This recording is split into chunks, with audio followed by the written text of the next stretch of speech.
আসসালামু আলাইকুম রহমতুল্লাহ। আলোচনা করব কোন তিনটি জিনিস শরীরকে অসুস্থ করে দেয়।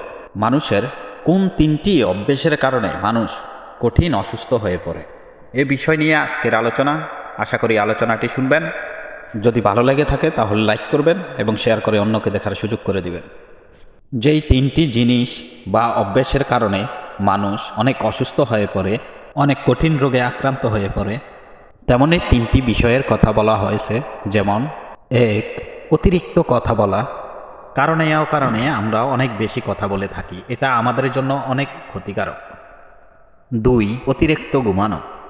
রাতে ঘুমানোর পরেও দিনের বেশিরভাগ সময়ে আমরা ঘুমিয়ে থাকি, এটা আমাদের জন্য এবং আমাদের শরীরের জন্য অনেক ক্ষতিকারক। 3, অতিরিক্ত খাওয়া।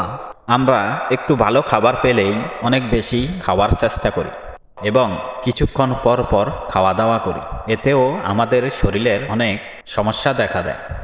এক কথায় তিনটা অভ্যেস হলো: 1, অতিরিক্ত কথা বলা; 2, অতিরিক্ত ঘুমানো; 3, অতিরিক্ত খাওয়া। ধন্যবাদ ভিডিওটি কন্টিনিউ করার জন্য। যারা আমার চ্যানেলে নতুন তারা অবশ্যই চ্যানেলটি সাবস্ক্রাইব করে পাশে থাকা বেল আইকনটি প্রেস করে দিবেন, যেন আমার নতুন নতুন ভিডিওগুলো আপনার নোটিফিকেশনে পৌঁছে যায়। এবং যারা সাবস্ক্রাইব করেছেন তাদেরকে অসংখ্য ধন্যবাদ। ধন্যবাদ সবাইকে সাথে থাকার জন্য।